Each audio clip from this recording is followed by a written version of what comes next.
खाली बसा. त्यांचं होऊ दे ना. पुढचं सांगतो. अरे पुढचं सांगतो ना. अरे पुढचं येणं बसवा. खाली बसा. खाली बसवा. जेव्हा आपल्या देशातली मुलं तिकडे अडकली होती, तेव्हा या भारतीयांच्या पालकांनी त्यांना विनंती केली, तेव्हा आपल्या प्रधानमंत्र्यांनी 2 तास युद्ध थांबवलं. अरे बाबा, इथं हात लावून सांगा, इथं हात ठेवून सांगा, इथं हात ठेवून सांगा, इथे हात ठेवून सांगा. नाही माझं नाही बसा. खाली बसा. मी तुम्हाला सांगतो बघा. आणि म्हणून तुम्ही किती काही केलं तरी सुद्धा तुम्हाला सगळ्या इंडिया अलायन्सला पुरून उरणारा एक माणूस आहे, त्याचं नाव मोदी आहे. आता मी सांगतो राज्यपाल, चला. आणि म्हणून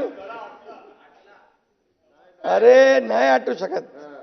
अरे एकनाथ शिंदे ये कार्यकर्ता आहे, कार्यकर्ता. तू पण गेला, बिघडला वाटतं.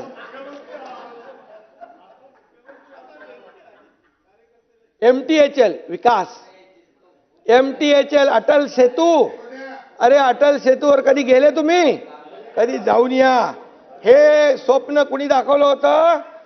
पंडित जवाहरलाल नेहरू यांनी. पंडित नेहरूंनी स्वप्न दाखवलं, बरोबर आहे.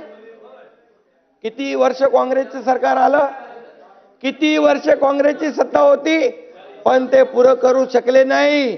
ते काम आम्ही पटापट सुरू केलं.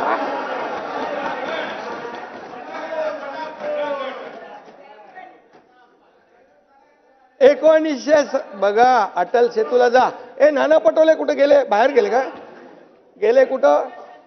बोले ते मला त्यांनी फोन केलेला, अटल सेतूला जातोय. बोले जा, बघा जरा गाडी चालून बघा, बसून बघा आणि त्याला मला फीडबॅक द्या.